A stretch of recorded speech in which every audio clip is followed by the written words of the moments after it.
All right, what's going on, everybody? How you doing? Welcome to episode 503, Talk Buffalo podcast, part of the Blue Warrior Network. I'm your host, Patrick Moran. Thank you very much, as always, for locking in. It is Friday, Casual Friday. That means, as always, I'm joined by my good friend, Aaron Quinn, Cover One. What's happening, co-host of the Cover One Buffalo podcast, alongside Greg Thompson. How you doing? As a Bills fan, I know you're not doing that well. What a terrible week. Has been and continues to be a very stressful week, man. Yeah, for sure. A little less stressful as the week went on here, for sure. Monday, we were talking offline here a little bit. Monday, Tuesday, we're a little in the weeds. The tough thing for me, Pat, and I'm sure you know this, as people that have to get ready to produce some level of content throughout the week, like my week already is pretty busy because we go live Wednesday night. And so I have Sunday night. We are also live for the post-game show. And so I'm kind of getting all the information from post-game. Then I rewatch the game on Monday, enjoy all the Victory Monday stuff. And I don't get on to the opponent until Tuesday, and then have Tuesday, Wednesday. And so the Josh Allen stuff really crept deep into Tuesday. And so I didn't really even get started on the Vikings until late Tuesday night. I was cramming, plus life exists, right? So it's just been a wild week. I too, like Josh Allen, am day to day right now. Limited amount of sleep, head's kind of fuzzy. So we'll see how it goes. But I'm surprised you introduced me as a friend after our DMs about Julia Roberts and my take on Julia Roberts. I'm surprised we're still friends and you're willing to admit that. Yes, we'll talk Josh Allen. All right. And I was gonna say, I kind of got a bone to pick with you, man. So I was this Tuesday's years old when I found out that you've never seen Notting Hill. Come on, man. Honestly, rom-coms aren't that cool. They're fine. They're kind of all the same. I'll check it out at some point. I will, because I think sometimes you like some corny stuff, but I think for the most part, you've got good takes on entertainment world stuff. So I'll give it a look. I think Julia Roberts, you said she was fantastic. And my take is, I've seen a handful of Julia Roberts movies. She's the same person. She's not an actress. She's just Julia Roberts playing some other person. That's what she does for a living. She's really pretty, and everybody allows her to get away with it. She actually, it's funny because in Notting Hill, Julia Roberts actually plays a famous actress. It's funny you say that. But, dude, I like movies that I like movies that make you feel good. Sometimes movies are great to think. Sometimes, they leave you angry or confused or whatever, and that's fine. But at the end of the day, life's hard enough, and I like to put on a movie or go see a movie or throw it on the TV, and I like to escape reality for an hour and a half to 2 hours and just feel good about shit, man. I just love movies that feel good. This was an escape. I still can't believe, dude. And by the way, Julia Roberts, for the most part, I agree with your take. Like, I don't think she's one of these iconic all-time great actresses by any means, but she did have that kind of like Tom Hanks had that run where he came up with like Forrest Gump and Philadelphia, and I'm not going quite in order. And I don't know, God, it's escaping me, but he had a run of like 3 or 4 amazing movies in a row. Right. That's kind of what Julia Roberts did between Pretty Woman and Notting Hill and Aaron Brockovich. But yeah, long-lasting power, like anything she's done the last 15 years, I don't care. And this goes all the way back to 1999, man. But she was awesome. And Hugh Grant back in the day, too. He was really good, man. He was a charming, witty, I think that's good-looking dude, man. When I saw Hugh Grant in a rom-com, to me, it feels like every once in a while you get these like cookie cutter blueprint movies that Hollywood just shoves down people's face because the algorithm seems to work, right? And that's what in the late 90s, early 2000s when I was in high school, it was Hugh Grant or like the teeny bopper movies, like there was always the same characters in those teeny bopper rom-coms too. And what was it, Julia Stiles, right? She was in every single one of those, same character and stuff like that. So for me, that's probably, I have a little bias in looking at that movie and saying, oh, that's just like another early 2000s rom-com, same story, same thing. But I'll check it out. I'll give it a look. It's fair. And Hugh Grant did have like many movies where he was kind of the same guy. Like I said, good looking, witty, funny. Yeah, the British, the accent. Yeah, but this was a good movie. Another one too, and this is not new, and I might have even asked you this before. I can't remember, to be honest. I can't remember what the hell I did last week. But have you seen Coda, That won Oscar for best movie You best movie told me to last watch year. that. And You you still told haven't, me. have you? No, dude, You're I not a movie watch. guy. You're not a movie guy. Here's the thing, Pat. I get by the time my kids are in bed on like any given night, my wife and I have maybe a half hour, 45 minutes to consume something and then get upstairs and go to bed and unwind. And a lot of times I have shows and stuff like that, especially during the season. So in terms of like entertainment time, shows work best for us because I can get a show in 45 minutes and continue to do it. So we just don't find a lot of time to sit down and watch a full movie. That's really where it's at. I do like movies. TV shows are more easily consumable. Yeah. You're committing 2 hours pretty much to watching a movie. What else did I want to hit on? Twitter. All right, so a lot of shit going on this week. Look, I'm such a hypocrite out here. Look at me. I am too. I am too. All right, so for people who aren't on Twitter or lucky. but You are a really, lucky person. and you live under you live under a rock. Long story short, Elon Musk bought Twitter, and pretty much he's charging $8 a month now for anybody, really. Whether you were blue checked, whether you were verified or not, doesn't really matter. This is his way of getting $8 a month for people, and I don't want to get into all the little nitty gritty details, but long story short, yesterday, Aaron. So we're taping this Thursday morning, and you can already see the results, the effects of these new policies coming. Basically, it goes both ways, good and bad. The bad is for $8 a month, you could be a troll, like a literal Twitter or social media troll. And for $8 a month, you can get a blue check next to you to make you look like you're an authentic person that's verified. And I saw a fake Adam Schefter account yesterday with a blue check mark, which again, we've been seeing these for years, but it used to be easy to decipher, like, oh, this is a bullshit account. I seen with my own eyes a fake Adam Schefter one, a fake LeBron James, a fake Connor McDavid. And you're kind of like got to be more careful, and you got to do a double check, see how many followers there are, look at their tweet history and stuff before you start believing that. Now, on the good side, with having or being verified, well, let me go back to the other part too. That sucks. Well, I will say, can I make a point on the Schefter thing? I retweeted that one saying like, this is why Elon's plan is moronic.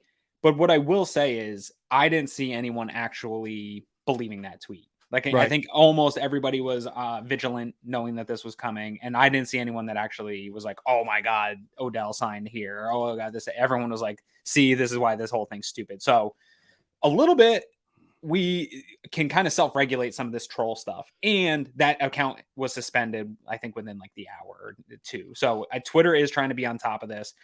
I don't know how they're going to stop people from just generating emails and continuing to make troll accounts over and over again and paying. I feel like that's a system that will just continue to just flush out on itself.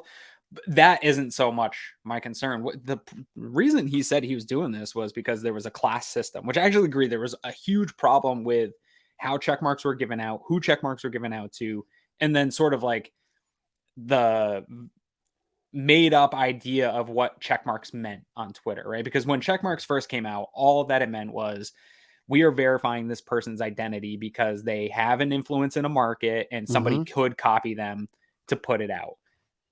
Then it became associated to whoever, like, so if you work for Vox or if you work for one of the USA Today, some of the bigger conglomerate media groups, even if you're just a contractor, like a blogger for a local thing, then you automatically get a check mark by association. And that there's a lot of turnover there. And then you get this idea that those people's opinions and tweets were already organically, because of the way Twitter's algorithm, those were getting ahead of people that maybe actually have more influence in a market. And so the system was already class tiered and not a great system to begin with. But then Musk came in and broke it up with actually just paying to be in the tier or not. So he didn't get rid of the system, but now he's just getting money so that system can exist. So I ended up paying today because as content creators, Pat, we work super hard, man. Like I personally don't care if I ever had a check mark or not. I really don't. I thought the system was kind of stupid and it got away from the original intent. I think people that follow the Bills either like me or you don't, and you either trust me or you don't, right? I don't need a check mark to verify that. But now I'm not on a level playing field with those that do. And I already was. Like, some people that had check marks were getting priority over me, but there was enough organic there. And now I'm seeing these new rules, and I work too hard. Like I just said, like the schedule of putting this stuff out we all work too hard to not get seen. And so now I feel like if I want to participate in play in this game of content creation, I have to put some money up so that people can still see my tweets, because it is a hobby at the end of the day, but there's no point in doing this if you're not getting the engagement, right? I listen, man, I couldn't agree more. You literally like kind of took the words out of my mouth when it Sorry comes for stealing your point. No. I'm glad you did, because I feel the same way. And I know your partner, Greg Thompson, feels the exact same way. And, furthermore, too, what I'm reading is the algorithm that they're setting up, that if you don't have a blue check mark, basically ain't nobody going to be seeing your tweets. And that's the way they're going People to will have design to it. go and dig you out and find you. And Right. what we know of how social media works, even people that really like you aren't going to take that extra step, right? Like information's moving fast, and if you're not on the homepage, you're not getting seen. Sure, absolutely. So I feel like this kind of leaves you in one of two places. Yeah. If you're somebody like you or I or Greg or Sure. lots of us content creators, it's either A, pay for it, which you did and which I have as well, by the way. I also on Thursday morning signed up and paid for literally the same reasons that you said. Plus, another thing too is now that I'm starting to work harder and getting videos up on YouTube constantly and stuff like that, one of the benefits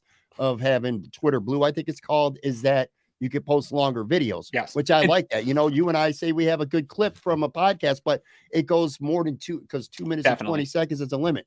Now I can post a 3.5-minute video and get it out there to more eyes. I will That's say important. I already, as frustrated as I am in the system and that they're charging for this, I already did agree to pay for the Twitter Blue that existed before Elon Musk took over, which gave me access to the edit button. Like it was like basically saying any beta features or new features that were going to be coming out for Twitter Blue customers would get access first. So I paid for that already as a content creator because I send out tweets sometimes that I don't have time to go back and delete and edit because 30 people have already, done it. And now I look like an idiot. So I have the ability within a half hour to edit a tweet. Like that's cool. Sure. It pauses my tweets from sending so I can really stop, pause, and read them. So there were some benefits already. And like you said, the longer video, and they will roll out more features that are benefits to content creators. They've talked about monetizing more work for content creators on Twitter. All that stuff's cool. My problem is they still have this class system of check marks now, and it's fuzzier because now some people are going to make fun of people like me who are having to pay to get that access, and it will look bad to some people. Not that I care particularly, but you've still sort of created a class within the checkmark system. But now there's this whole like dark underground of Twitter that won't pay for it and won't have their voice heard because they're just buried, unwilling to pay. Yeah, listen, man, I couldn't agree more. And ultimately, that's what I decided, because it's either that or pretty much if you're not going to pay and you're going to try to do what we do, or you can stay on Twitter, but it's not going to be as effective. You better really focus it on Facebook or TikTok or not that you shouldn't be doing that stuff anyway. You should, but our reach for Cover One, I don't know about you, for Cover One, our reach is Twitter in the Bills. Me too. Market. Like, me too. And I've been on here for a decade, and you're just like me, man. It's a slow build.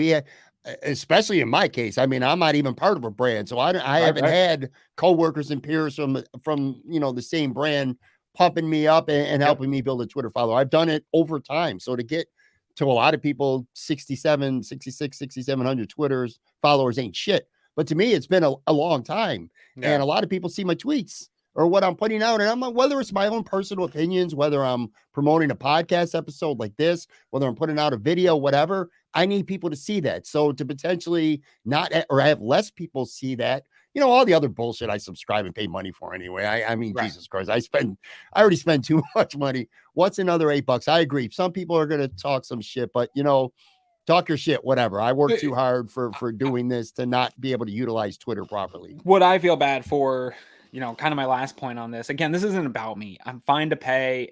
Cover One's a business. I can write this off. I'm a, you know what I mean? Mm-hmm. Like we are operating, we've gotten to a place over the last few years where we're operating, we make money for our content and where we have a good subscription base. So this is not a tweet. My tweets aren't about my personal experience necessarily. I feel bad for the people that are like me in 2011, 2012, when I was just getting started and trying to get views and trying to get seen and trying to get people to bring me onto their podcasts and trying to get, places like WGR to see me so I can come on the radio, because that is how you organically start to get yourself noticed and get yourself up there. And I just I never wanted the point of entry into this to become harder for those people, because then there are going to be some people, young college students, that have to choose between paying $100 a year to have this and plus all their other expenses, or just not even bothering and going off and doing something else. And who knows, there could be somebody, like, for me, this is the ultimate pat. I, like, as a younger man, to think that people would listen to me and pay us as a service to hear us talk about the Buffalo Bills. Like, I get to research the Bills and watch the Bills and talk about them, Yeah. and people want it. And so to know that maybe somebody's passion, they won't have the point of access that we had. Maybe they can get creative and do it on TikTok and stuff. I feel frustrated that people won't get the same experience that I've had, because it's really cool to kind of grow this stuff yourself like that. Couldn't agree more, man. And look, I'm a knee-jerk reactor. I see it all the time. Yeah, And for sure. I was originally angry, and I'm like, fuck Twitter. It looks like I'm going to be finding other platforms. But then I came around and I said, you know what? $8 is $8. And Yeah, if I could post more videos and get seen more and be able to contact people more easier, like you said, to your point, then I suppose at the end of the day, it's worth it. It sucks. It's bullshit. I get why everyone hates Elon Musk, but whatever. Is Man. what it is. It is what it is. One other thing too that I want to talk some Josh Allen here, unrelated to the Twitter stuff going on. I just want people to know I started my own Substack.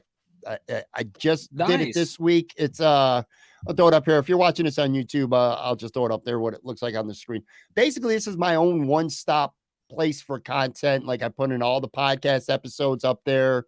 I'm putting I like to do, like, well, we're friends on Facebook, but I don't know how often you see my shit, but I'm always putting up reviews. Mm-hmm. I love doing reviews. You are a review guy, man. And power rankings. You're power ranking and power rankings. I like to rank everything. I like to review everything. I like it. And I like to do it in a format that's really easily consumable and just easy to read. Like, I do I pros, the cons, the verdict, the grade, and I write it so it's very easy to understand, quite frankly, because I'm not smart enough to use fancy words and terminology. Mm-hmm. But I've told you this before.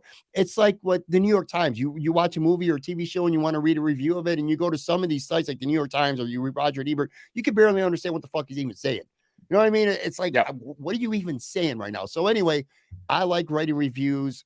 I got wing reviews, TV reviews, movie reviews, music stuff. I'm going to do even some wrestling videos. I'm going to start putting together all the podcast episodes for Talk Buffalo Podcast will be on there. So this is just a one-stop thing for me. And by the way, it's completely and utterly free. There's not going to be well, you do have to subscribe, but it costs nothing. It won't cost anything. I'm not going to try to even charge people in the future. But anyway, if you want to see my work beyond just this podcast, it's patmoran.substack.com. And like I said, man, I'm just plus it's better than, like, I like to put stuff on Facebook, but like, this is much cleaner looking. Right. You know what I'm saying? Like you could put nice images and you can kind of style your posts a little bit, use some bold fonts and things like that. So anyway, just a fun little thing. So like I said, patmoran.substack.com. Go check that out. All right. Well, let's do it. Let's get to the stuff that I really don't want to talk about here. Of course. All right. So the Josh Allen news officially, and I will say too, we're taping this Thursday morning. So I need to preface that right now. Yeah. The Bills have not practiced on Thursday as of this recording. So we do not know who will be limited, who will not practice at all. My guess, and this is literally a guess, and hopefully I don't sound too stupid, I don't think you're going to see much of anything from Josh Allen today. But anyway, officially it's day to day. Sean McDermott said on Wednesday it was day to day, and he said we'll see when talking about his game status. McDermott says he's going to rely on the doctor's wisdom and common sense moving forward in regard to Josh Allen's elbow. First of all, how do you perceive, generally speaking, Sean McDermott saying day to day? Because I kind of feel like day to day with Sean McDermott sometimes means more. I think right now with Josh Allen, day to day is really, so I've learned a lot about sprains over the last, if you are watching, I'm currently in a cast because of a ligament sprain, grade 2 sprain to the UCL, which is in your thumb, not the UCL that Josh injured, which is in his elbow. But Josh and I are not the same at all. We're not the same type of human being. He's an old farm boy. His arm could literally be falling off and he'd want to play. But at the end of the day, we are both humans, right? And we both have tendons, we both have muscles and things like that. And his tendon, if it is as what some of the rumors and speculations were, somewhere between a high grade 1 and grade 2 sprain, which is partially torn, is what we heard from, I think, Ian Rappaport and Garofolo both sort of agreed that there was some partial tearing. Time is something that's going to benefit Josh Allen in this. Like that ligament needs to heal. There needs to be some scar tissue that builds up that allows that to heal. And if it doesn't, there's some risk of re-injury or further injury. You can have a full tear if you go too hard on it, if it gets hit again, something like that. So there's some day-to-day that's built in, because they're going to test this continually every single day. My hand, I'm going back in a week to get this cast off, and they're going to run more tests just to see where the healing process for the ligament is. Because there's really not much else you can do for a ligament, right? It's just got to be what it is. So I don't see him trending in a direction where I would feel good about him playing for Sunday. It seems, as from the Vegas odds, that people are also, Vegas bettors are trending in that direction. It seems maybe Vegas knows something that maybe he won't be. The Bills there's also no benefit for Sean McDermott to give anybody any information other than day to day, right? Like, Josh just has to sit and rest either way. He's probably not going to participate in any real capacity in practice, no matter what. The media already got their media portion for the week. They're not going to be involved at practice, I don't think, the rest of the week. So there's no benefit. And as long as there's no benefit, Josh or Sean McDermott's not going to give you anything. And some people are like, well, there's no benefit either way. Well, then Sean McDermott's still not going to give you the information if he doesn't have to, right? Bill Belichick did this for years. Sean McDermott sort of operates his press conferences in the same manner.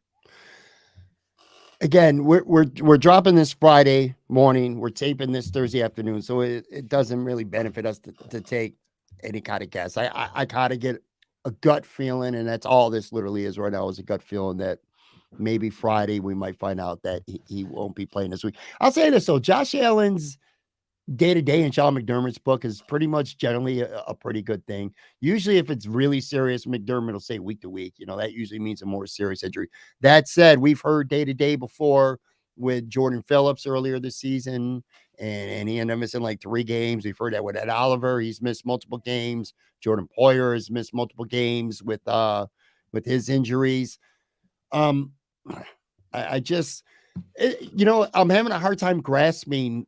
And I know a lot of it's just dumb luck. I don't think it's anything the Bills are doing wrong. I don't think it's anything to do with their training or the rehab or the recovery. But, man, these injuries. You know what's funny? We could talk Josh Allen for the next hour, Aaron.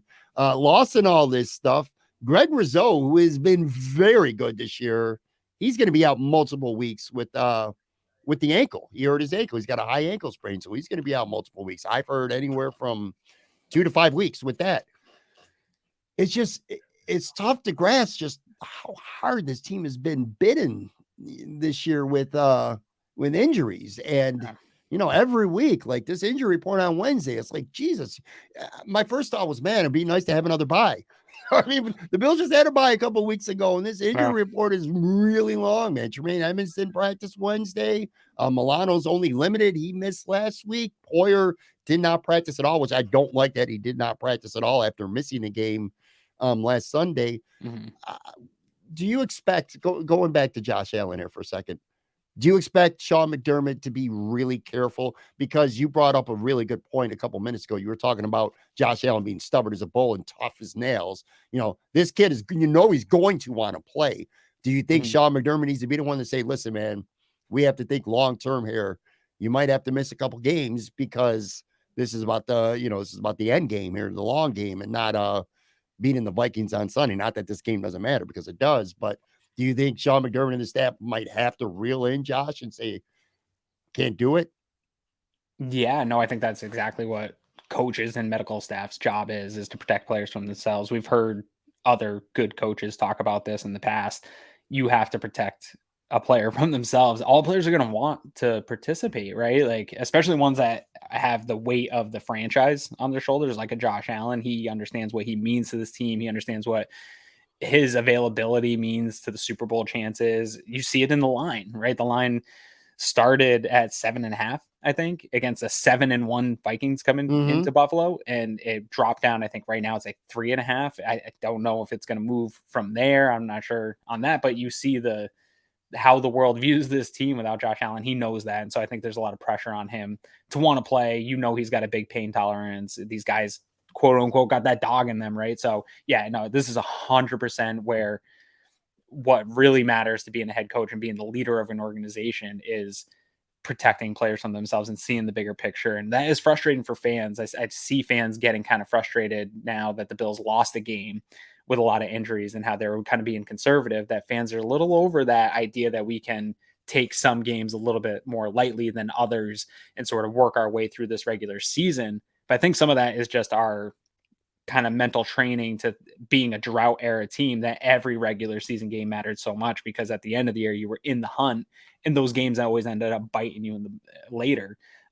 This team is going to be a playoff team whether or not they win against the Minnesota Vikings, right? Like, not all victories are the same, not all losses are the same. A loss to an NFC team does not matter nearly as much as the slate of games coming up where you have three AFC East opponents coming up here in a row throughout the month of December. So that's when you need Josh Allen healthy, and smart people, medical people, the football people, Brandon Beane and Sean McDermott, I believe they know every game matters, but I think they also understand that, man, like you said earlier, Pat, you got a slate of games up here against teams that are probably still beatable to some extent without Josh Allen. Like, you might be able to go 2-3 through this stretch without Josh and still have everything right in front of you. But even if you lost a couple in this stretch, if Josh is getting healthy, again, all that matters is winning those AFC East games, winning the remaining AFC games on your schedule. Then you will be in position to be the 1 seed. You're definitely making the playoffs at that point. And then Josh is healthy when you need him the most. And that's really all that matters. So I think there's smart enough people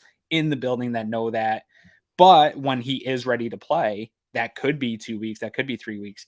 Obviously, they're going to play him if he's ready. Sure. And look, man, if he's going to miss 2 to 4 games, the consequence might ultimately be not getting the number 1 seed, which potentially, but is that more important than potentially risking bringing out Josh and having him play on Sunday because you listen to him, which I don't think Sean McDermott would do. I just want to put that out there.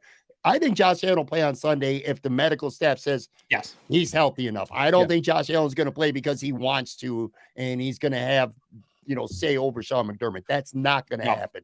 But let's just say that arm's way too valuable. Absolutely. That's what I'm saying. It's like, all right, if the consequence is we might not be the number 1 seed because Josh Allen's going to miss a month, or worst case, maybe Miami overtakes them in the division, which, whatever. I don't know. You still have an opportunity to tie with Miami and to win out some AFC games here. So I don't care about what happens the rest of the week, right? Like, if we come out of the week and Bills have a loss to the Vikings and all the other AFC teams win and they move down in power rankings and all these things, like in season, I'm over caring about that type of media reaction because I know them sitting him means that Josh will be more healthy later and we'll get hopefully a healthy team in December, January, and playing the best football you can heading into the playoffs. That's really all I care about. Yep, absolutely. And look, if it takes a month to get him healthy and the cost ends up being, well, now you got to go to Kansas City in the playoffs because you had to get him healthy for a month, that's better than potentially him getting re-injured and making it worse and not being available at all. And then what? He gets hurt at the end of the year, even if you have the number 1 seed, if you don't have Josh Allen, who gives a shit? You're not going to go to the Super Bowl without Josh. One more question before we go to break here. Again, we're taping this early. We don't know that it would be fun if this was a moot point for me to ask you this question, but how much confidence, if Josh can't even go, let's just say, even if it's just for 1 game on Sunday, how much confidence do you have in Case Keenum right now, realistically? Like, I say on a scale of 1 to 10, in Case Keenum himself, like, if he has to play a game where he's making plays to win the game, my confidence would be like a 3.5. Yeah. I don't think he's good. I don't think he's a very good quarterback. I think Mitch Trubisky was probably better, but he also isn't a very good quarterback. We saw that, right? Kenny Pickett easily overtook him for that job. This, to me, could be a really bad scenario having Case Keenum there. I think you're trying to win the game with defense and just keeping the ball out of the team's hand, not allowing Case Keenum to be a guy you have to lean on.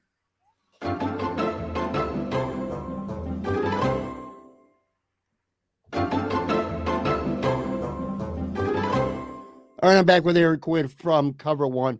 All right, so we're preparing ourselves for the likeliness that Josh Allen is going to miss this game and potentially some time. When it comes to the offense, it's funny. I had Joe Yurden on the podcast on Tuesday. He's on every week, and I played an OJ Simpson clip. I want to play another OJ Simpson clip for you, like a modern one.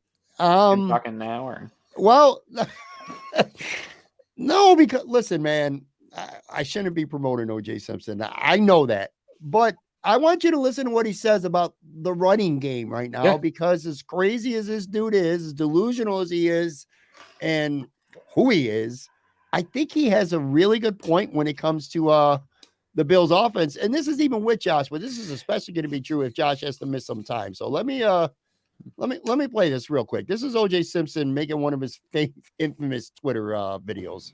Hey, Twitter world, it's me, yours truly. Well, I've been sitting here waiting to get more news on Josh Allen, the Buffalo quarterback, a guy that I think might be the best player in football. With all due respect to Lamar Jackson and Patrick Mahomes, when this guy's out there playing, he's incredible. When I saw him grab his arm, I noticed he grabbed his forearm. He was squeezing his forearm and trying to make his fingers move before he grabbed his elbow. So I thought maybe he hit a funny bone. You've hit your funny bone and how it kind of goes down. This guy fucking laughing. It might be a little worse than that. Even though I did see him throw the ball cringy 5 yards in the air after that. But when it's an elbow, it could be a ligament. It could be a nerve. I think it may be more nervous. He may have to take a week or two off. I'm not so concerned about Case Keenum because he does have, Diggs and Davis and McKenzie and Knox. So I think the passing game will still be effective. What I worry about is the Bills running the football. I've been critical for a couple of years of how they run the football. This rotating the backs, having a guy in 2 or 3 series, then bringing another guy in for 2 or 3 series, then bringing Cook in for a series. You don't give the back a chance to get the feel of the football a game. Normally you have a running back, you may have a third down back, but that's not how the Bills do it. When I'm running the ball, and I see great running backs running the ball, you always talk to your guards and stuff. Hey, man, the next time that corner and next time that safety comes up like that, just go by it, man. I'm going to bounce it outside. Just go by it. The Bills don't have a chance to do that because the guys aren't in the game or running the plays enough to do that. You compute stuff every time you run the football. They don't have an opportunity to do that. Every great running team is better in the second half. The great players, running backs, are better in the second half because they're taking advantage of what the defense is doing. So come on, Bills, develop that halfback running game because without Josh Allen running the ball, you guys are one of the worst running teams in football. I'm just saying.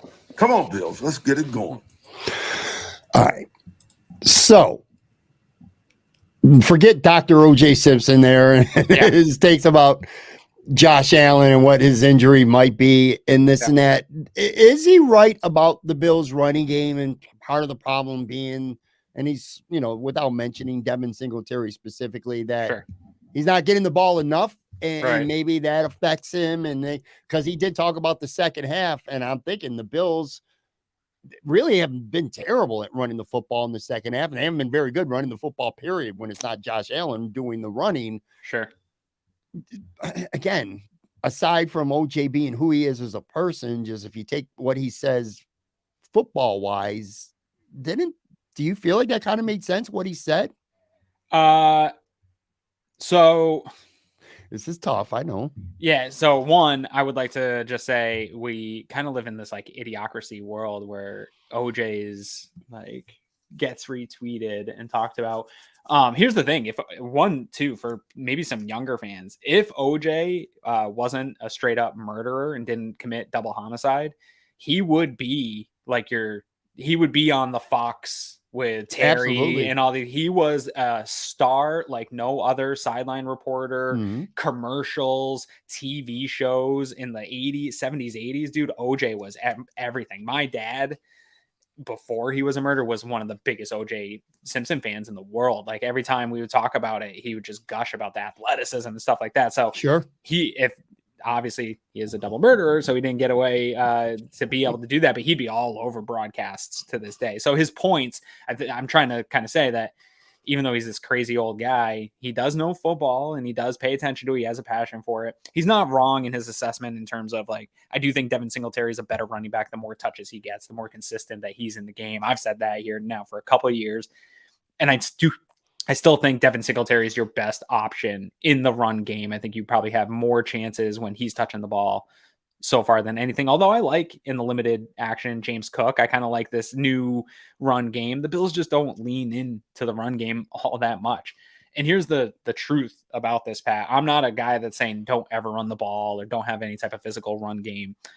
I do think it's still needed in football, but every time an offense chooses to run the ball versus pass the ball, that is a small win for the defense, right? Like passing is more effective. You're going to get more yards, more opportunities at touchdowns, more explosive plays, which are super important in the NFL. And the game is just tilted towards providing more passing and more big plays, right? Like the rules are that way. So the fact that the Bills are one of the best at that is fantastic. And I just talked about this on the defensive side because people over the last 6 quarters are a little bit worried about the run defense. If you're going to have flaws on either side of the ball in 2022 in this NFL, it's going to be in the run game, right? Like if I had to pick to have a flaw, it would be in the run game. And real quick, looking at, according to DVOA, their top 10 rush offenses right now in the NFL are the Cleveland Browns, the Dallas Cowboys, Baltimore Ravens, New Orleans Saints, Atlanta Falcons, Philadelphia Eagles, Minnesota Vikings, Las Vegas Raiders, Cincinnati, and Detroit. That's your top 10 in the NFL right now. And so like here, Dallas is good. Baltimore's pretty good. Philly's really good. Minnesota 7-1, but nobody really believes in them in DVOA. They're not really efficient. So you have 4 of these teams out of the top 10 in rushing that are actually good teams. And then you got a bunch of garbage teams in here, right? And DVOA accounts for some of the garbage running that goes on and accounts for opponent. And so my question to, Bills Mafia, as we get upset about both sides of the ball and their effectiveness to run and against the run, do we care that much in 2022? Like, does it matter? If you're going to have a flaw, I feel like that could be the flaw. I want it to be better, but maybe we should just have some perspective of really how much that matters, I guess. I agree to your point when you were just saying that when you run the ball, it feels like a small win for the defense. I kind of felt like that against Green Bay. I'm like, go ahead, keep running the ball. Aaron Rodgers is not going to sling it down the field. I'm like, all right, man. All right, Aaron Jones is backing up some yards. Okay, good. Who cares? It backfired in that one drive for the Jets where you had Josh Allen not on the field and they bled 6 minutes off the clock, but that's more rare than Bills generally will play better defense. Yeah. They'll look better than they did than that last drive against the Jets, which I hope was some form of an anomaly because that was just that was really frustrating and really bad. Circling back to the Bills offense here, going into this Minnesota game, it's easy to say, all right, well, if Josh Allen's not playing in Case Keenum is, all right, well, the Bills are going to be a more balanced team and they're going to run the football a lot more. I don't know about that. And that's what worries me about Case Keenum because, quite frankly, I don't think the Bills are very good at running the football. And when they are, like, me and you differ on Devin Singletary. And it's funny because I was a big Devin Singletary guy. I remember saying after his rookie year, I said, he's going to be the best player on his offense going forward. I remember some comps to Thurman. On the show. Me and you talking. Well, I was wrong. All right. Because I'm telling you now, I don't think he's very good. He does some things well. He is slippery. He's done a better job of not fumbling too. You can tell by the way he's running too. He holds that ball real tight, but he's slippery. He could get through some smaller holes, but he's not a home run threat. He doesn't ever break a fucking tackle, man, and that pisses me off. It seems like he never breaks a tackle. It looks like he's going to get a first down. He gets hit a yard before the first down marker, and he gets taken down a yard before the first down marker. He doesn't move the pile. He's got one of the better tackles. He's got one of the better tackle break. It doesn't feel that way to me, man. I get it. It doesn't feel that way to me. And he also is benefited by Josh Allen. He's running into light boxes compared, you're not stacking the run. It's not like they're trying to defend Najee Harris or, a lot of these teams that like to run the football. So he's got lighter boxes. His stats look fine. Well, at least his yards per carry, 4.4. Only got 347 yards on the season, in part because they do switch up running backs to OJ's point, and also Josh Allen gets a lot of yards. Right. I don't know, man. if Josh is going to miss time, I want to see more. And I've said this before, but now really mean it. I want to see more James Cook. Yeah, I really do. I just feel like if you make a mistake, I feel like James Cook can make you pay with a touchdown or a big play.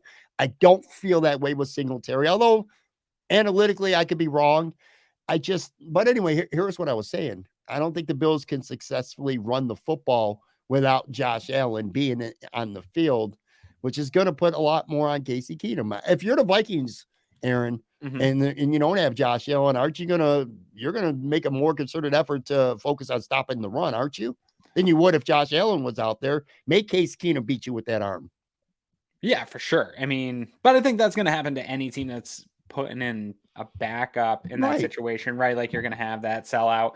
Which the Vikings have been lucky, by the way. I think this might be like, assuming Josh don't play, I think this is like the 4th time already this season they've played a backup quarterback. I just had an argument with a Vikings fan on Twitter this morning about the sustainability of their 7-1 record. I don't want to call them frauds because I got burnt for saying that about the Jets, even though I do think the Jets are still their record's a little bit inflated, even though they got the best of us.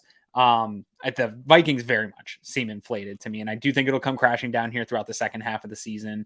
It's not sustainable to have this type of record again in 1-score games. Like we know that there's an element of luck to 1-score games, that most teams cannot sustain winning those at that clip. So if I was a Vikings fan, I would probably want to see them winning by a bigger margin in terms of sustainability. But then, you're also not going to face slates of backup quarterbacks. Like that's not a sustainable path to winning either. I agree with you for the most part, but I will say in the NFC, I mean, the Eagles are the clear-cut best team in the NFC right now. I don't think there is no debate about that. After that, though, I don't know. Who would you say? Frisco? Yeah, I think people are sleeping on San Francisco. Right now, San Francisco, I would say it's them and Eagles in an AFC and an NFC championship game. And I think the way that the Niners are built, Eagles haven't played a lot of challenging teams yet, even though their stats look good and stuff. And I think they're one of the top teams in the league, but I want to see a real big win for them. I haven't seen it yet. I'll tell you what I like about the Eagles, by the way, getting off topic here. You know, everyone talks about their offense and Hurts is having an MVP caliber season, or certainly MVP discussion season. Their secondary, their defense is pretty good, man. Their corners are sweet. The Eagles are a good football team. But anyway, I wanted Bradbury so much in free agent. Yeah. Him and Slate, goddamn, that was talk about a good corner pair. Dallas, maybe. Besides that, though, my point is the Eagles are probably one of the best 3 at worst 4 teams in the NFC. They do have a lot of talent. One thing that's going to suck too, and this, look, it doesn't mean anything other than it's just one football game. But Stephon Diggs and Justin Jefferson going at it would have been a lot more fun if Josh Allen was throwing Stephon the ball. Sure. You know, Stephon wants to have, he's an emotional dude. You know, he wants to come out and beat his team and have a big game against the Vikings. So that aspect will kind of suck. But the Vikings, my point is the Vikings do have they got formidable talent on there to Jefferson and Thielen and Cook and TJ Hawkinson had like 9 catches after getting traded for just on a couple of days of practice. Madison's a really good running back. This is going to be a tough game for the Bills. Even with Josh Allen, this wasn't no cakewalk, but without Josh, it's going to be a real tough game, I think. Without Josh, it'll definitely be a tough game. And any game except for that Lions game maybe would be, in my opinion, if you're going to win games with Case Keenum, it's going to be like 17-13, 14-13 type games where he just makes a few mistakes, but then gets you in a position to get a field goal to win the game or something like that. Like it's going to be ugly. It'll be typical backup QB type football. But I think if Josh Allen's playing in this game, I think I predicted, I don't have my show notes right here. I think I predicted like 38-20 was my prediction. If you're playing with Josh Allen, let's not get this twisted here. The Bills have not played well for the past 6 quarters. Their defense actually still played elite. They're still an elite defense in the NFL compared to their peers in both run and pass. And so I think they can win just on that alone, just on having a top tier elite defense that's about to get Tre'Davious White back. Let's not forget as well here. And Matt Milano could be playing soon. We don't know. So I think you already have the elite defense. And then when Josh Allen is back, even though we're frustrated Gabe Davis isn't doing more and Isaiah McKenzie hasn't stepped up necessarily, this offense is still one of the most efficient, one of the most effective, has the highest point differential in the NFL. They're turning the ball over at a high clip, which isn't good, but you expect at some point that's going to get cleaned up. this is still one of the most elite teams right there with Philly in the league. And so if they're healthy and they have Josh Allen, to me, this would still be a multiple score game. I don't believe in the Vikings at all. They have a path to beating the Bills with that run game. Obviously, the Bills are susceptible to some of the run, and Dalvin Cook is a beast. He can get his and break off huge runs, great game-breaking stuff. But Kirk Cousins, he can get the ball out quick. That's the way to beat the Bills, getting the ball out quick and allowing those receivers to make plays. He's not really doing that this year in this offense. The ball's not coming out quick. He's taking a lot of hits. He's getting balls batted down. He's still putting up big numbers, but I don't think that's the recipe to beat the Bills. So unless he changes what he's done this year and doing what Zach Wilson did and not even allowing pressure to come and just hitting your first read, getting the ball to Jefferson and letting him do his stuff, I don't think they're going to be able to have long sustained drives against this defense. I just don't. And I do think also their defense is giving up.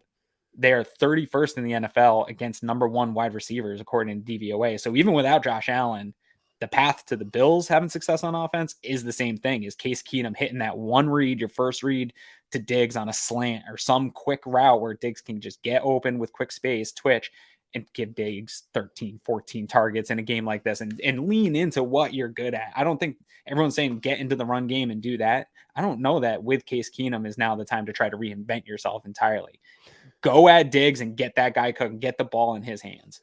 Couple quick things here, and then I want to finish with our medal stand. I've spent a lot of this conversation more or less kind of shitting on Case Keenum. I will say this, if he's going to start, it is good for him to have an entire week of practice knowing that he's going to start getting first team reps the entire week. I would think that would benefit him as well. Another thing too, going back to last week's game, not really a question for you, more or less a statement that you and everyone else would concur with.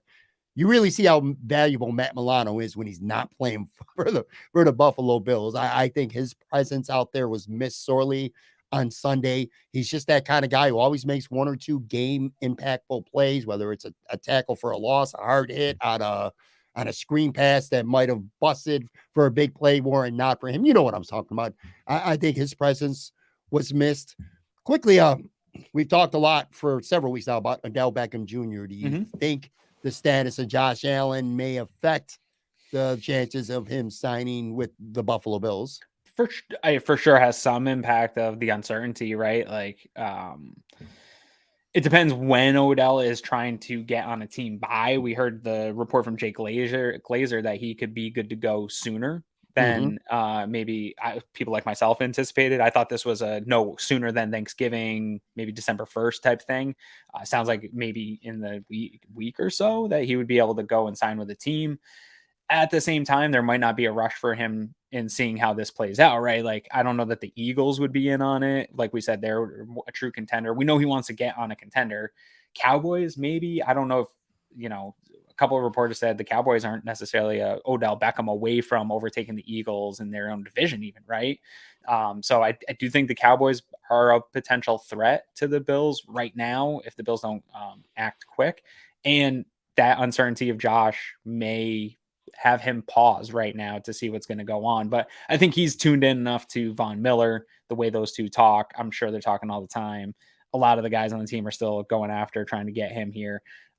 What we do know is it's not season ending, right? Josh Allen is going to be back. And if Odell came here, he's going to at least get a month and a half of regular season football still. Plus, you're going to the playoffs if you're with the Buffalo Bills and most likely getting in multiple playoff games. And so I still think the Bills are the best opportunity at what he wants, which is chasing a ring and having a platform to show his talents to go on and get another contract. I think the Buffalo Bills still make the most sense. I'll tell you what, too, when I did an immediate post game after on Sunday or had reactions, I should say, at least after Sunday, not necessarily on the podcast, just I wrote down some stuff. My thought about Odell Beckham Jr. was this, man, after watching the Bills and after watching Isaiah McKenzie, 2 catches for 12 yards, they're still not really using Shakur. I've said all along that Odell Beckham would be a nice pickup for the Bills, almost kind of like a luxury thing, just add another weapon to a bunch of them. And then I'm thinking, after Sunday's game, I wouldn't necessarily call him a need right now, but to him, you could get away with calling him a need. I think the Bills could certainly use for sure Odell Beckham Jr. in this offense. More so now after seeing that Isaiah McKenzie he's just not getting it done, man. 2 catches, 12 yards. he is who he is. What's going to change about Isaiah McKenzie next week? He might have a week, but on a consistent, reliable basis, I don't trust him. So anyway, my point was, I think Odell Beckham Jr. has become more of a, I don't want to go as far to say necessity, but they could really, really use him. I think also on that vein that for a long time we've been talking about just this slot competition. I think I even said on like over the next month there's a slot competition, and that Odell plays into that third role. And I don't even know if that's true. I think I like Gabe Davis for his ability to have that explosive plays, and I don't know if it's some of how Dorsey's using him versus what his abilities are. But I'll tell you what, right now the Bills are missing not the person Cole Beasley, but they're missing the on the field product of a reliable wide receiver that gets open when he needs to and is reliable to catch and be a security blanket for Josh Allen. I wanted to see maybe more of that possession style stuff from Gabe Davis, where he's taking a slant route or he's taking something that when you need a first down, somebody that can, besides Stephon Diggs, be leaned into to help you continue to move the chains. And right now that's kind of been Devin Singletary, and he's not particularly good at that. And so the consistency, I want to see more from Gabe Davis. And until we see it, like, the Bills don't owe it to Gabe Davis to be the number 2 wide receiver, the number 2 option in this offense. Like, he continually has to earn that. Like, he really hasn't arrived yet, even though he's had large production in limited quantities, but he still has issues with drops. He is not an efficient receiver yet. And so with that, being a Super Bowl contender, I would like to see somebody that has maybe the proven production in the NFL. And you're not going to get that off the street in any other scenario besides Odell Beckham. Time is going to prevent us from having a Gabe Davis discussion today. And man, I am a founding member of the Gabe Davis fan club, man. I love the guy, but he has not been the Gabe Davis that I expected this year at all. He's been very spotty. And I know the ankle had something to do with it early on, but really maddening, inconsistent. One last thing, and like I said, I want to do the medal stand after that, but Josh Allen's injury, and that's all we're talking about, and that's all we should be talking about, because that's all that matters. I'm not worried about Josh. You're not worried about Josh on the field I'm talking about. But it is worth pointing out, the second half of the Green Bay game, he threw 2 horrible, mind-blowing interceptions that just were weird almost. And I was like, all right, whatever. They got a big lead. Shit happens. The Jets game, injury aside, not very, by Josh Allen standards anyway, not a great game. And again, 2 more interceptions. And his last 4 interceptions, Aaron, they haven't been, oh, geez, bad luck. Shit happens. Tip ball at the line. Oh, the DB just made a great play. He's literally thrown 4 gift interceptions over the last, 5.5 quarters or so before the injury. I don't want to say it's anything to worry about, but something to monitor, that it's like, what's going on with these mistakes? It felt very I don't want to say his rookie year, because I said it. Or 2019. It feels like it's 2019 is what I was going to, where man, he'd be on SportsCenter because he'd make some unbelievable plays, but then he was just like, what are you doing? Yeah, that's been the case the last 5.5, 6 quarters, man. The last 6 quarters feel very 2019 to me, in that you have a defense, say what you want about the run game and stuff. You have a defense that is playing well and good enough to win, right? If you hold a team in 2022 to 20 points or less, you should win that football game. You should be, your offense, with the type of weapons that you have here in Buffalo and the amount of money that you've spent to put together this offense, you should be able to put up 21 or more points, right? Yeah. So it's hard to look at the defense with too much criticism, but over the last 6 quarters, it's felt very 2019-ish, and I'm not worried. I've seen enough Josh to know that he'll get this corrected. We'll clean up some of the sloppy stuff. I think they're going to play their best football late in the season when they need to be. But it's frustrating, just like when I am working on something with my kids, right? And we potty training, and I figure if we're finally there, I can throw out the diapers, and then my kid craps himself. It's like, we're still doing this, right? Like, you're just frustrated that I thought we were past this, and here I am putting a diaper back on you, or feeling like, back to those memories again. And that's frustrating, but I have full faith that Josh is going to get past this. Some of this stuff was a little fluky. I think they'll get back on the same page again. even with these 6 quarters, one of the most efficient passing offenses in the NFL. And it's really not even close. There's a huge gap between them and the rest of the league in terms of EPA, efficiency when it comes to passing, and the type of production they're getting on drives and sustaining drives, right? So we can point at the warts and the flaws and still understand that even with all that, there's a lot of meat on the bone, but they're still performing at a better clip than all of their peers. Sure.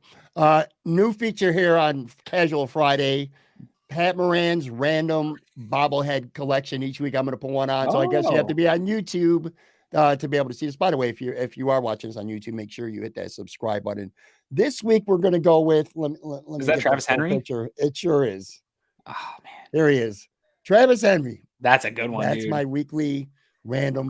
Travis Henry is one of my absolute favorite drought era players, dude. He had his jersey. He was so good for 2 years, man. Honestly, 2003. People love Fred Jackson. Travis Henry is maybe the best. Well, Marshawn Lynch is probably the most talented drought era running back, but dude, Travis Henry in those 2 years, that's some of the best running football I've seen. He had like 1,356 yards and 1,400 some yards over those 2 years. Yeah, absolutely. I was the first game I ever went to in Buffalo, Bills Bears, because my brother's a Bears fan. We drove all the way up from Maine, went to overtime. Drew Bledsoe hit Travis Henry on a little screen pass, and he took it like 35 yards for the touchdown. The place just blew off. Man, Travis was awesome. By the way, also, if you're watching this on YouTube, Aaron each week has a different sign to the left of him. It says, "Yes, I am day to day."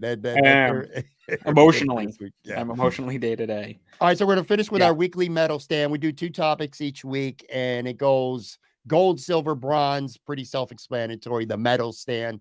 This week, we're going to go quarterbacks you would trade for if you had to trade Josh Allen today. And let's be real clear, folks. Bills ain't trading Josh Allen. Pat nor Aaron. Pat just likes to stir up. Should. Pat just trying to just for fun, hypothetical. If the league said, Josh, you can't be in Buffalo anymore. So you're Brandon Beane. You have to trade him. Give me, and by the way, usually we go bronze, silver, and work our way up to gold. Let's flip it this time, because I know what you're saying for gold. So, but if you had to trade Josh Allen today, 3 quarterbacks, give me your gold, give me your silver, give me your bronze. Okay, so you also had 2 at gold. Is that what you're saying? No, I'm saying that. Don't hate on Tua, man. No. Very efficient. Yeah, that's cool. If I had to do this and I was making a trade, obviously, yes, Mahomes is one. I have Lamar Jackson as my silver. I think Bills fans are probably too low on him. There's a weird dynamic between Bills fans and Ravens fans about these quarterbacks, but Lamar, in my opinion, is the type of quarterback you're looking for in the modern NFL in terms of the guys available. And then Jalen Hurts would be my third. And I think a lot of people would put Justin Herbert here. Herbert, to me, is the guy that he shows up for casting and he looks the part. And he looks like this should be the best thing you've ever had, but you just don't see the results with any type of consistency, and he can't seem to stay healthy. I don't think he's got that dog in him like these other guys that can, when everything breaks down and you need a guy to go make a play. I trust in all 3 of these guys way more than I've seen in Justin Herbert. But I know he's pretty and it's efficient and PFF loves him and all these places love him, but it doesn't translate the way those other guys do. That is a good Justin Herbert take there. I like it. All right. Gold for me is obviously Mahomes. I actually have Jalen Hurts, silver. And by the way, this is not necessarily the 3 most talented, although Mahomes is the most talented besides Josh. This is also regards to fit. And you look at the Bills offense, I think Jalen Hurts would be really good. Mm-hmm. Yeah. You kind of sold me out of it. I think I would have had Herbert as the bronze until you said that, man. You actually made a good point. Maybe Dak Prescott might be my bronze guy right now. I love Lamar Jackson. I just don't think he'd be a great fit in this offense because as much as they throw the football, I love Lamar Jackson. He can throw the ball, man. They just haven't. I'm telling you, Greg Roman is not doing him favors as a passer. I think in this offense, he would be very deadly. I think he would. That's fair. All right. Second category here, and we'll go back to the traditional bronze, silver, and working your way up to gold. Aaron Quinn's favorite holidays. Yeah. So we're going back to the traditional. So first of all, I want to preface this with, however many holidays they are, what is at the bottom of holidays is Easter. It is. I agree. Absolutely the worst holiday that exists. The absolute bottom of any power ranking should be Easter. Ham stinks. The Easter Bunny is kind of like a dumb idea. Then you have like this whole like sort of there's obviously a big religious tie to it, but then there's bunnies. It's confusing. It's a weird holiday. Pastel colors and crappy brunches, like none of it. I'm not into any of that. So that's at the bottom. So then my bronze, Memorial Day weekend, right? Kickoff to, we've had a long winter here in Buffalo.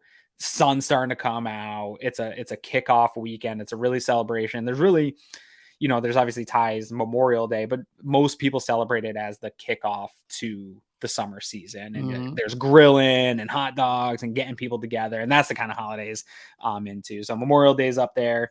I give it a lot of crap because of how people attack me over Christmas. Thanksgiving is probably second. If I'm not allowed to count Christmas Eve as its own separate holiday, and I have to have Christmas be its number one, Thanksgiving second. I don't love turkey. Some of the sides are overrated, but it's a day full of football and eating and hanging out. And while there's some terrible backstory to it, we as Americans have kind of just muddied that and thrown it out, and we just treat it as what we want it to be. And it is still good to see everybody and get together and have Thanksgiving. And to me, it's part of the greater Christmas season, which is, if it's not your gold, I don't know how close we can be in real life. Like if Christmas doesn't do it for you and the whole Christmas season just isn't magical, and the music and the movies and the food and the cookies and all of it, not even talking about the presents, but the way kids light up over presents. If you're a person with a family or anything, Christmas is just, there's no magic like it in the world. It's the absolute best. And I can't even entertain any idea of people having a gold that isn't Christmas. Well, you're about to hear Christmas not being gold with me. Oh my God, Patrick. How you feel about Easter is how I feel, by the way, about Halloween. I think if you're older than 12 Halloween's years old, down there, yeah. Halloween is silly if you're more than 12 years old, if it's supposed to be trick-or-treating or candy or wearing costumes. Well, anyway, I regress. My bronze is St. Patrick's Day. Simply put, I'm Irish. I like to drink beer. And you're like a South Buffalo guy. And it's not even just a day now. It's a season. You have the Shamrock Run in early March. You got the pub crawl for St. Patrick's Day. You got the downtown parade. That I don't go to. I've never done any St. Patrick's Day Buffalo stuff. So no, maybe I'll it's a go whole, do this you should. It's a whole season, especially in the South Buffalo area. Now you're going to tell me Dingus Day is next, right? No. I'm not a Dingus Day guy. I'm not a Dingus Day guy. It's unpopular to say on this show, I'm sure. But silver's going to be Christmas for me. All the things you said are 100% true. What I don't like about Christmas, and I've said this before, and the only thing I don't like about Christmas is parents, and it sucks to see. I've done it. You might have done it, or you will do it someday. You overextend yourself too much, and because you want to please your kids and get the gifts, and then you end up going into debt for 3 months after Christmas is over. All the joy and the kids' faces lighting up, and sure, it's worth it, but those next 3 months of credit card statements or being behind on this or not having the money to do that because families go broke taking care of their kids and whatever for Christmas. That's the one aspect of Christmas I hate. The season as a whole, though, I mean, it's elite. It's amazing. I love the music, the movies, I even like the snow. Gold for me is Thanksgiving. I like turkey, unlike you. Yeah. I love turkey. I don't care about the sides either. In fact, I just get a big ass bowl of turkey or a plate of turkey with gravy, and I eat about 30 biscuits. I don't even have any sides, but the football, and I love the concept of being at the same table with family and stuff. And again, it's not costing you money. Well, it is if you're preparing dinner for people. Cooking, right? I was going to say, but you know what I'm saying? You're not going broke. You're not going poor. The concept, and to your point, the origins of Thanksgiving is messed up. But the concept of family being together that day and watching football and being together and just celebrating and having food together, to me, that's as good as it gets, man. Yep. So I'll take it. I still think I'm a little disappointed that you don't have Christmas number one, just because of the magic. I do get the debt thing. We honestly, a lot of our stuff our kids get is like from thrift stores and stuff like that. We try to at our house keep the presents not the number one part of Christmas. For me, it's the movies. I'm getting my kid in on the movies and just trying to get all the experiences in, but it is expensive and everybody charges everything for Christmas. I can see that point. To your point, your kids are young ugh right now. They can get away with that. When they get older, they might not necessarily want that thrift store stuff. Trust me. Bastards. All right, guys, that's going to do it for this episode. Make sure you follow Aaron on Twitter at Aaron Quinn 716. Of course, check out Cover One Buffalo podcast. Aaron and Quinn, they crush it twice every week. Thanks, buddy. Always a good time having you. Thank you, man. Take care, guys. And I All right, will bud. talk to you next Tuesday.